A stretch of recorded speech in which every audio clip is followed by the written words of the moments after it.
The NBA changes every year. There are new rookies to capture our attention, the way Chet Holmgren and Victor Wembanyama have this season. Players change teams and shift the balance of power, like Damian Lillard and his trade to the Bucks. And there are new dramas, usually one at least with James Harden at the center. Thanks to the league's deal with Nike, even new uniforms every season, for better or worse. But only occasionally does the league throw out a completely new wrinkle, like changing the format of the All-Star game or changing it back. This year brings one of the NBA's biggest changes ever. The introduction of an in-season tournament, a concept heavily borrowing from European soccer that gives us a battle for the NBA Cup, and it all starts this week with Friday games played in the tournament. It's hard to know how big a deal this is. It's new, and it's pretty integrated into the season, Tuesdays and Fridays. Some fans might not even know it's happening, although they're likely to get the hint when they show up or tune in and see a brand new alternate court on the floor at their favorite arena. The Thunder will have one of those courts this week when they open play in the group stage with the Warriors visiting Paycom Center. Is that exciting news or change for the sake of change? We're talking about that today with Michael Martin, my colleague at Sellout Crowd. I'm Brett Dawson, and this is Heard Thundering. Yo!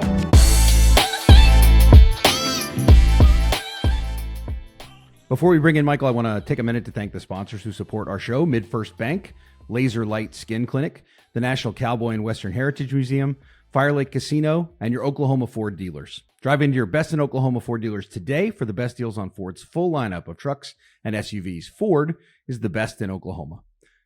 And with that, Michael, welcome in. Thanks for having me again. I'm always happy to talk basketball with you and get some in-season tournament excitement in. I see you every game, and you're here now. And yet I'm going to I guess I'll see you Friday. Are you going to be there Friday for the opening of the in-season tournament? I am on pins and needles waiting for this, see how the Thunder react. I just imagine it will feel completely different than all the other times I see you at a game, because it'll just be tournament time. Just like when I covered college basketball, it's tournament time. Although, this would be like the Maui Invitational of the college scene, because it's happening. Yeah, hopefully to bring a different vibe to things. I think it's going to be a lot of fun. We'll see how the fans react. I think that's going to be very important to see. Yeah. So when I was in Kentucky has two state tournaments kind of in basketball. So Kentucky is an all-class state tournament, which means the smallest school in the state can win a championship, beating the biggest school in the state. That's not the case in a lot of states. They don't have classes in Kentucky basketball. So what they do in high school basketball there, they play the All-A Classic, and that's usually in December or January. I think they still do this. I should check my stats on this. But so that's a way for the small schools to just have a championship that's for them. And you're the All-A champion. You're kind of considered the small school champion. So the Class A schools play this tournament. They can win the state tournament, but this is also a chance for them to do something a little different because their chances of winning it are unlikely. This, obviously, very different because everybody's participating. So the Bucks and the Nuggets are in this just like everybody else. But I do think one of the things that intrigues me about it, Michael, and we'll get a little into the format and all that stuff in a second. But one of the things that intrigues me is because there is a group stage and then there's a knockout stage. And because it's one game, weird stuff could happen, right? And so the Bucks or Nuggets might not win this thing. Yeah, anything could happen. Like you mentioned, one game, sample size, single elimination. You've covered a lot more college basketball than I ever have. So you've seen some crazy things happen where you can have a Cinderella upset, and these are all professionals. So I think there might even be a higher chance of that. Yeah, the best team honestly rarely wins the NCAA tournament. And this, I don't want to compare this too much to the NCAA tournament because that is a really high stakes event where if you lose, your season is over. And in many cases, your career is over if you're a player. This, I don't know how seriously players are going to take this yet. I think we'll kind of learn that as we go through not just the first one, but future ones. I think this will change a little because I do think when there's a new TV deal, you'll see this as its own entity television wise. It'll be packaged a little differently. That's my guess. But I don't know. We'll see. I don't, if you had to guess, how do you think players are thinking about this thing going into the first one? I think that older players this is again one of the things where they don't really care about it too much. I think that your LeBrons, your guys like that, Durant, I don't think it's going to mean all that much because they know what the goal is at the end of the season, and that's a championship. But I think this could be sort of like an arrival for a lot of the younger teams or mid to older teams to kind of put their stamp on the season of saying, we are a real team. Yeah, I agree. I think it's interesting. We're recording this on Wednesday, so the Thunder has a game tonight against the Pelicans. And I think of those as two teams that in this tournament, like this is the kind of team where I think it could mean something to them because they're younger, because they do want to prove a little something. I think you're right about guys like LeBron and Durant. It will mean something if they win. They'll say, hey, what an accomplishment. I won the first one of these. But I don't think they're going to approach it like it's some significant thing. I think some of these younger teams might view it a little differently, genuinely might think of it as like, hey, let's go win this thing. Because like whether they would admit this to themselves and certainly whether they would admit it to us or not, they're not going to win a championship this year, teams like that. But this is a chance to win something, to get some hardware. Yeah, this is, I don't know, could you compare it to like the regular season conference championship in college basketball versus like winning the whole tournament in your conference or thing? It's like, it's a nice banner that you can put up of like a sign of progress, even if it isn't the end goal that every team's chasing. And the reality is only 1 out of 29, 1 out of 30 is getting it. Yeah, so that's a good point. Somebody's going to raise a banner probably for this.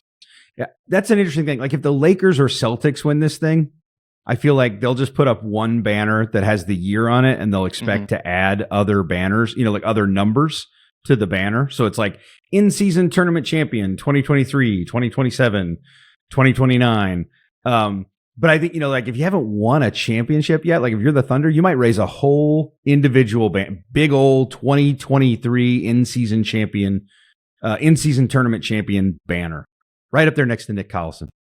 Yeah, if you're the Charlotte Hornets, you're just going to name your arena after it since they haven't won anything. But it's going to be interesting to see which teams really take this seriously. But I'm with you. I think it's the younger up-and-coming teams who feel hungry, who are sort of in that like 7-4 mix most years, who feel like they can say, this is not just a small sample size. This is like foreshadowing what's to come. But we'll see what happens. I mean, hopefully those teams can capitalize off it. Are you a soccer fan? I am not. I have heard everyone talking about it, and I'm just kind of like a fly on the wall trying to adjust. But I've heard that this was very heavily influenced by soccer. Yeah, I mean, I am aware of that, and I know that they have a tournament like in the EPL, I think. Boy, I don't know anything about this. And I was sort of hoping you would just carry a whole big load of soccer conversation right now. But I do think it's interesting. This is a cultural piece of what they do in soccer, and so I think there are players around the league who are pretty big soccer fans who might be a little more invested in this from that standpoint, in the sense that they were raised really following a sport where this is a thing and it really mattered. And I think my guess is, because that's such a big established part of European football, that this is not going to be anything like that for the players, but it could be something like that 5 or 6 or 10 years from now when it's established, if they continue playing it. The NBA has abandoned things in the past. I don't expect they're going to abandon this because, like I said, I think it's going to be a TV packaged thing. I would not be surprised if we see like a television provider get this, or a couple of different television providers get it and they provide this sort of package and they brand it a little differently moving forward. I think it's the kind of thing I think we'll see after a few of them how big a thing it is to players. I'm with you. I think that just like you said, in a few years it could matter. And I think this season is very important for it, because what you don't want to have is a team like, no offense to these guys, but like the Hawks, the Bulls, the Raptors, who win it and then get bounced in the play-in. You want to have at least a team that goes to the second round, maybe the conference finals, of like, hey, this sort of projects that you could go here. But I'm with you. And then at some point, it's going to be a very valuable thing to say, we were the first ever quote unquote triple crown winners. We won the in-season tournament, best record in the NBA, win the title. Right. Yeah. Or we won a conference title, and the tournament title. Yeah, that's for sure. You could say that. And yeah, the regular season. Hey, you could win your division, because everybody cares about that. Mm-hmm. Like, win your division in the NBA. Quick, name everybody in the Thunder's division. Unfortunately, I know this. It's sad, but it's the Wolves, the Nuggets, the Blazers, and the Jazz. All very close to Oklahoma. It feels that the Thunder's division feels very much, more than any of the other ones to me, feels like the one where they were like, all right, we got some teams left, like let's, we'll figure this out. So yeah, I am fascinated by what was your initial reaction? Because I think it's a weird thing to have an initial reaction to, because I feel like we've been talking about this for like 4 years, that Adam Silver likes it and wants it. It just seems like that's been sort of hovering around the NBA forever. But when they said officially, we're going to do this, what did you think? I mean, I was a little surprised just because it's out of the ordinary from the NBA calendar. I know, like you mentioned, that they've constantly adjusted the league, but this seemed like a bigger change than normal. And I'm still in a position where it's like wait and see, because going back to like the All-Star game when they changed it where they made like the Elam ending and then the guys took it really seriously, that was awesome, but you had no idea at the time that that would happen. So I'm fingers crossed optimistic that we'll see some really good high-level competitive basketball, but I just have no idea. I mean, you've been around more NBA teams than me. Do you think that the players, the coaches, the organizations are going to direct any assets to try to compete in this, or is it just going to be if we win, we win? Yeah, I think they'll treat it more or less like regular games, like normal regular season games.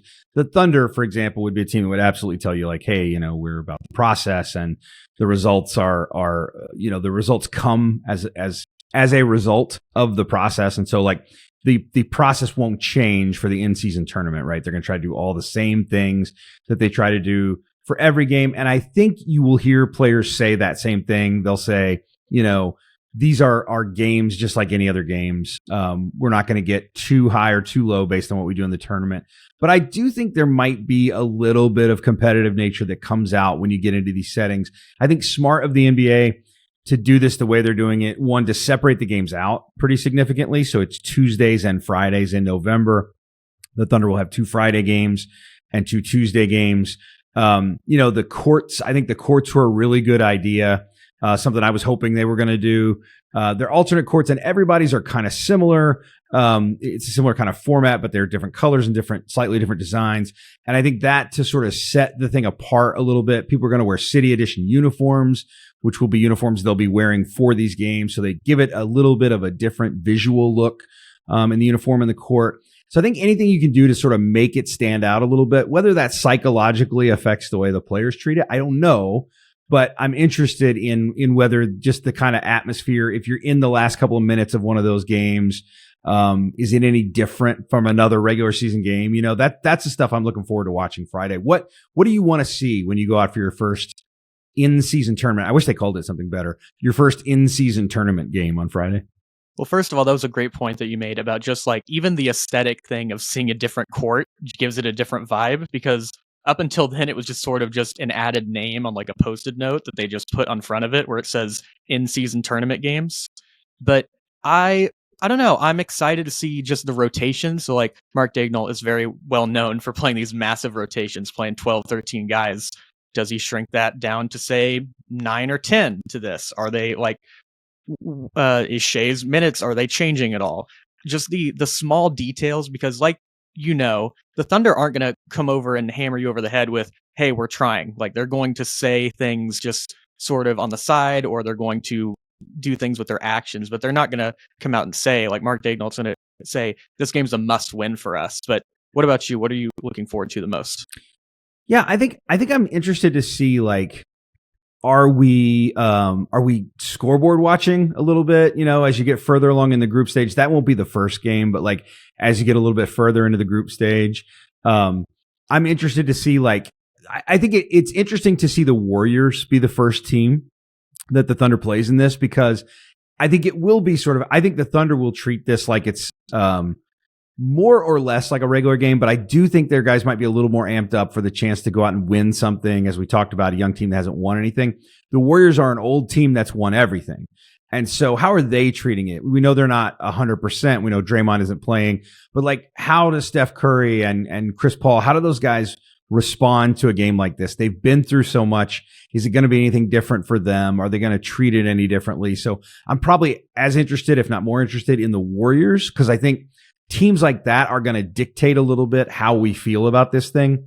If the Warriors amp themselves up a little bit for it, I think it changes the dynamic of the tournament just a little bit. If the Celtics do it, if the Bucks do it, definitely if the Nuggets do it. I mean, I think if those teams kind of treat it not like it's a postseason game, but if there's a gear in between the two things, a gear in between regular November game and postseason game, if there's something there, if it's like stretch run gear or whatever, like if the Warriors find that, I'm interested in seeing that, because I think that is the kind of thing that makes us think, oh, okay, guys are taking this seriously. I think the Warriors are a good litmus test. Yeah, sort of like the last couple weeks of the season before the playoffs where teams are starting to gear up and tighten the rotations. Like, will they do anything just slightly different? Not over, like you mentioned, but yeah, the Warriors are going to be really interesting. And in this pod, Brett, you have some interesting home court advantage teams with the Thunder, the Warriors, the Kings, the Spurs, and then the Wolves are also involved here. They're not one of the home court teams, I would say, but I think that you're going to get some rowdy crowds here, and it's going to be very exciting. But we've got a lot of theatrical players, whether it be Steph Curry, Shea can be out there and be fun. Victor Wembanyama is already just like a featured act that you need to see. So it's going to be interesting with this, where you've got in this division, like you mentioned with the Warriors, like a nice balance between young and upcoming teams and then the established veteran who's like trying to keep the younger guys down. Yeah, I like that the NBA gave us group play that's a little bit different. It might have even been fun to mix up East and West in group play, but I understand why you don't want to do that because you're going to have an East winner and a West winner. But you don't have to. You could have done something kind of fun with this and not made it, by conference. But I do like the way they divided them, that it's that you have groups as opposed to just you're playing the teams in your division to advance. That makes it more fun. Having Golden State in the mix is a very different kind of team from the other teams in the Thunder's division. So I'm glad we went with groups instead of divisions. The one thing I talk about this on another podcast, I don't think is going to happen, but it would be great is if, the Kings or the Thunder or the Warriors, whoever win this, they go on into the knockout stage and they win and their fans are just chanting West Group C, West Group C. I want group pride like the SEC has. But I don't think we're going to get that. But I think it's a fun concept, and I do like this kind of mix of teams that look, if they had just gone with the Northwest Division teams, this would be super dull. I'm with you. Like the NFL schedule where it changes around, where it's like you play this division this year. I think that's very cool with this of just like, oh, we get the Lakers this year. Like we're going to see Anthony Davis twice against this team in group play. Like that's going to be really cool. We usually only get him once or twice, but now we're going to up it a little bit more. So I'm excited. And then just for people who are like a little bit more hesitant on this, it was a little bit different in the bubble because we were playing for playoff seeding, but that was also some group play where people were trying in those. So it's going to be exciting to see just those first games of how they set the tone. That's a great point. I hadn't thought about that in terms of a comparison. But when we talk about those young teams taking this very seriously and maybe trying to want to win, think about that Phoenix team, in the renewal of the season, when the season started back up before the playoffs, they got themselves in position almost to make the playoffs. Like the way they didn't get themselves quite that close, but they were not a very good team, and they went 8-0 in, I think it was 8-0, right? In that version of the bubble before the playoffs started. And then that was a real springboard for them. They got Chris Paul and things kind of took off. And now we think of Phoenix. Obviously, they made huge trade since. But, since then, Phoenix has really been a contender and kind of announced its arrival right there. It was Devin Booker really stepped up. They were great in the bubble regular season play.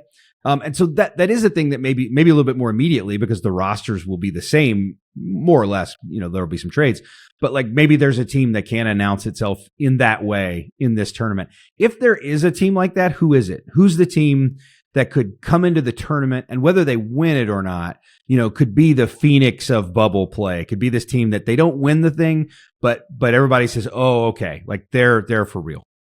That's a great question. I think they won't be for real as in like the Suns where they made the finals the next year, but I'm very high on the Orlando Magic. And I think that they could throw out some really unique lineups to kind of scare some people because they have a lot of matchup problems. I think that they could play like a Milwaukee and put the fear of God in them and just like lose close. And I think that's one of those where you don't want to say a moral win, but just as a team, like sort of like when the Thunder lost in the first round to the Lakers, who ended up winning the championship, it's like, it's a good sign that you're competing with these teams. But what about you? Do you have any teams in mind who you think could take that Suns breakout? Well, it could be the Thunder theoretically, although I think everybody kind of already thinks, that's a pretty good team. But like, is there a team out there, like I'm trying to think of like a young team. Orlando's a really good call. Maybe Indiana is a team that like, that's a team that I think is people are expecting to make a bit of a move. I saw Tyrese Halliburton has been talking about his desperation to win. And that's a team I think people have some expectations of making a move forward. Maybe that's a team that pulls an upset somewhere that, maybe I don't know their group, but let's say they pull one big upset in their group. Maybe they, one of these teams that makes it to the knockout round that's not supposed to. That's a team where I could see people saying, okay, they made some moves in the offseason. They got Obi Toppin, whatever. That's a team we want to watch out for come playoff time because they're going to get a little better.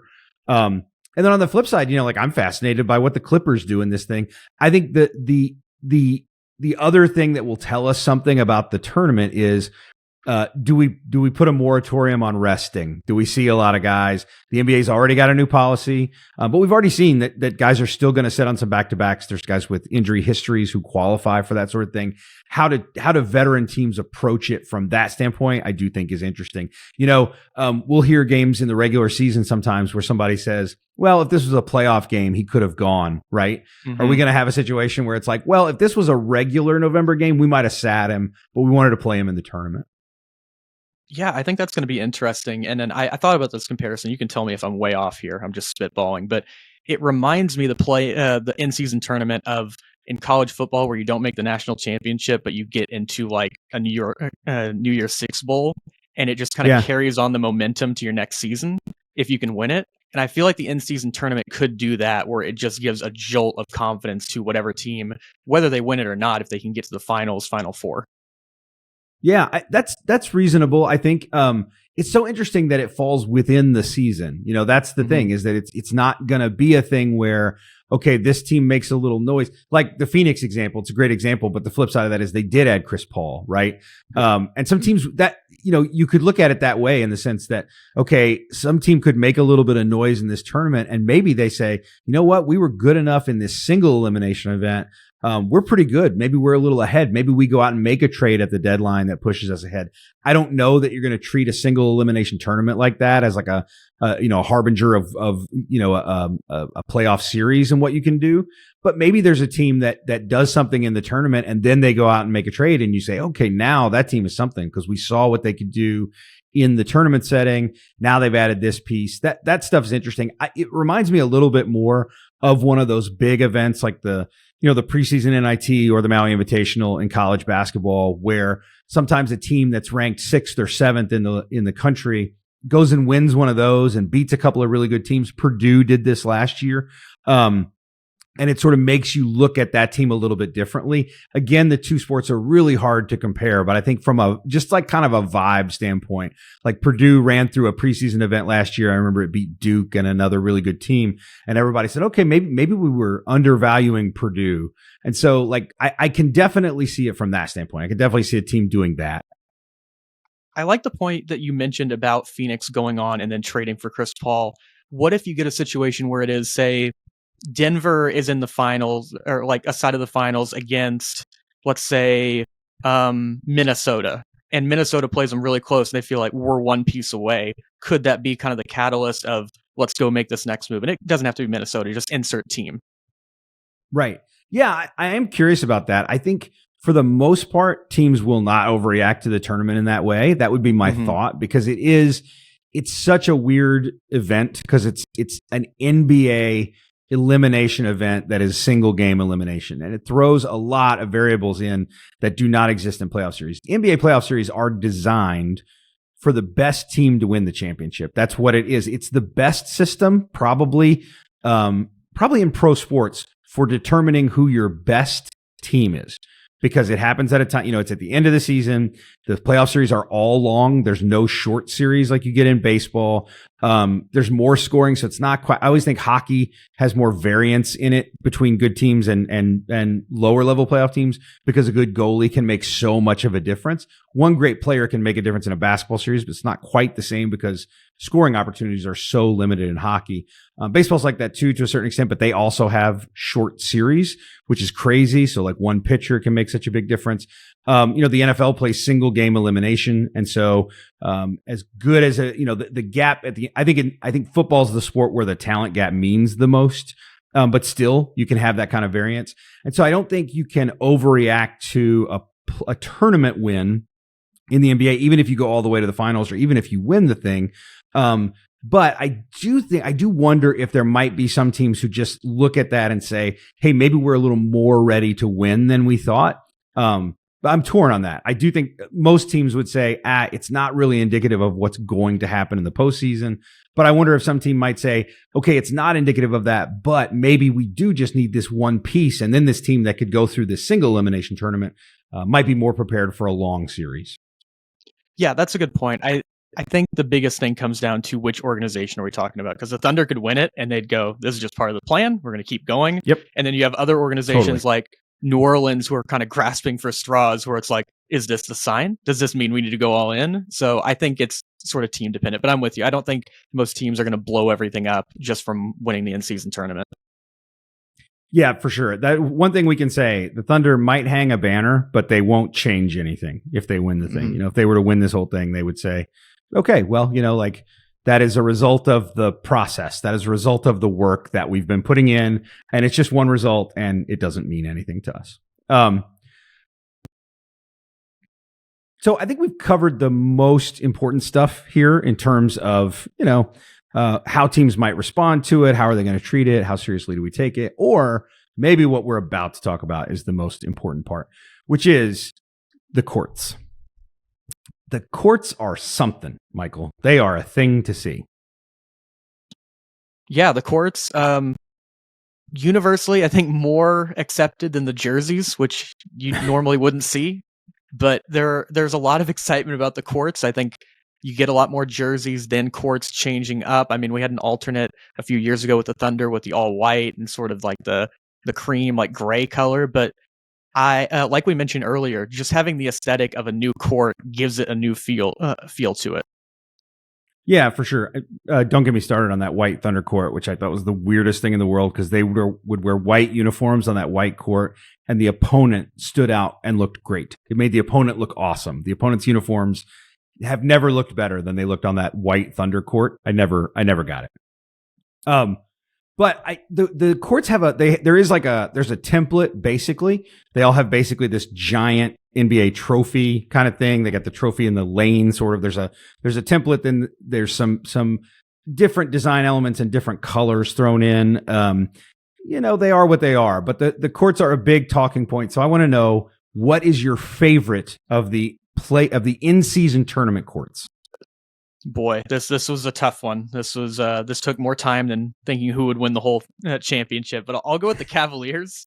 The wine and gold just pairing is always very nice, and theirs just looks the most normal. Like they could just use it as a regular court compared to these other teams. And a lot of these ones, like you mentioned, they're all the same. Where you have the trophies on like the free throw lines. This is the only one where it looks sort of natural. But I really like this one. What about you? Okay. I am a fan of that one as well because I like Cleveland's. I like that uniform of Cleveland's. I was in Cleveland last week. I saw a lot of fans wearing that land jersey with that color scheme. Big fan of it. To me, I'm a bit of a classicist. I like the classics, and I also like a little bit of daring. And so I like the Lakers court. I think it's bright and really bold, but like it's unmistakably the Lakers, which I'll get into this when I talk about the ones I don't like. But that's a problem with some of these courts. You turn this thing on, it's the Lakers. It befits a team that's won a bunch of championships trying to win like a regular season event. Yeah, I like those two where it's like very obvious. These are the Celtics. And then the other ones, like if you just change the name, I'd have no idea that was the Rockets, which I don't mean to step on if that's one of your worst ones, but just as many great courts, we had some ones that definitely need some rework. 100%. On that note, what is your least favorite of these courts? I got to go with the San Antonio Spurs. I don't know if the submission paperwork got sent to Seattle instead of San Antonio, but it looks like a Sonics floor, and it doesn't make any sense. If you take away the San Antonio on the baselines and you just asked NBA fans, name which court this is associated with, I think you get 15 to 20 answers before you got to them. And the thing is with the Spurs, it's so unfortunate, is they have these like cool Fiesta uniforms that they could have done. And they said this is sort of inspired by it. But this shot that they took on this court was more often a Ben Simmons 3. Man, I agree with you totally. I did not pick the Spurs, but I easily could have. And the logic on my choice is so similar because my choice is the Washington Wizards. Because what? What? How am I to know that that is the Wizards? What about that says Wizards to me? It doesn't even say Bullets. I don't know what is going on with that. I assume that there will be a uniform that corresponds. But again, this is a tournament. I want to turn this game on and not only know that it's a special event, that it's the NBA's in-season tournament, but I want to know that if I am cursed to be a Wizards fan, my Washington Wizards are playing. I don't know how I would know that based on this. I feel for the Washington Wizards fans. They early in the season basically showed when they lost by 40 to Indiana, please don't watch this team. And then they're doing this court, and if you haven't seen the jerseys, they're just as bad. They look rusted over. And like you said, it doesn't mention the Wizards at all. It doesn't say Bullets, doesn't have any of their traditional colors. I don't know what the process was other than maybe ownership let one of their kids like color in the jersey and they just printed it. But it doesn't make sense to me. I'm with you. That's an ugly court, ugly jersey. It's bad. And the Wizards, it's one of those deals. This is what happens with these Nike deals. The Wizards got one great uniform out of this thing. They got the cherry blossom uniforms that were fantastic, but then they get retired because that's what we do with the just like the Thunder's great Native American salute jerseys, just gone, lost to history. Nike will bring them all back someday because that's what you do. But it's always a bummer when you get one that's genuinely good, that's reflective of the city, then just goes away and you get this thing and this court that is, in my mind, the worst court. Honorable mention for both categories for me is the New Orleans Pelicans. I can't decide if I think it's amazing or terrible. It looks like a 90s Nickelodeon show if it was a basketball court. I don't know what to make of it. I love it. I hate it. It is both. Yeah, if I see Zion in a purple jersey on that court, it's going to look like Grimace or Barney just hooping on people. That court is, I'm with you, where it's like, I'm going back and forth where I'm like, I appreciate that they really went for it, but at the same time, this is hard to look at. All right, Michael, before we go, I need the very important, we got to make two key predictions here. Very important. Who wins West Group C? I've got the Sacramento Kings, like we mentioned earlier, just as a team on the rise who's hungry. And I think that their pace and energy is something that could really be weaponized against a lot of these teams. And most importantly, in group play, their two home games are against the Warriors and the Thunder, which I think will be their two toughest games. But I like the chemistry between Fox and Sabonis. And like we mentioned in a single game eliminator with like college, it's all about getting hot at the right time. And the Kings are averaging about 128 points per game so far in 3 games. So I'm riding with the Kings. What about you? So we didn't do this in advance, so I didn't know who you were picking. And I also picked the Kings Very for nice. a couple of the reasons you mentioned. And one that you didn't, which is that Draymond Green is not going to be playing. And he's so key to what the Warriors did against the Kings in the playoffs. And so you've got, I think, this Kings team that's very motivated to win. I think if they see the Warriors, they're going to kind of see red and be really fired up to play. And it's a single, it's not a single elimination. This is not a knockout round. Mm-hmm. But to win the group stage, they're probably going to need to beat the Warriors. I feel like they'll be very motivated to do that. I like the Kings' chances. They seem like one of those fun young teams that would really take this seriously. They got a bunch of basketball guys on that team and a bunch of young guys who are really energetic. So I like them as well. So now I'll go first in picking my winner because we didn't do this and we might have done the same thing again. So this way, you know that I'm not copying you and we know that you're not copying me. I'll just say my winner, and I am picking the most boring winner, which is the Denver Nuggets, who I think not only, it's the best team. It's a team that won the championship last year. And it's a team that, as Mark Dagnall talked about, just really remarkably hit the ground running, does not appear to have any championship hangover, integrating new players really well. But the key thing is their 2 best players right now are healthy and back. And that's a big continuity piece for them. They don't have to integrate a brand new, really important player like Damian Lillard in Milwaukee, or Kristaps Porzingis in Boston, although Boston has looked very good early. I just think it's easy for Denver right now. I think teams are going to need to figure out Denver over the course of the season, but nobody has yet. And so I like the Nuggets. You said it's boring, but it's boring because it's the best pick, because they are the best team in the NBA, just coming off a title, like you mentioned, best 2-man crew right now in basketball. I maybe stepped ahead earlier when I mentioned the shooting and single game elimination, but that was foreshadowing because I'm going with the Kings all the way. I want to see the beam and the orb have a crossover in Vegas. But Love it. yeah, like I mentioned in the single game elimination, they can get hot. I don't care how bad their defense is. If it's for 2 weeks and they're scoring 130, I hope to God they can hold teams to 125. But I think a team like this is very motivated, like you mentioned, to get revenge on the Warriors and to show the league once again that was not a fluke. We are no longer the laughingstock of the league. We are a real team and organization that's going to be competitive.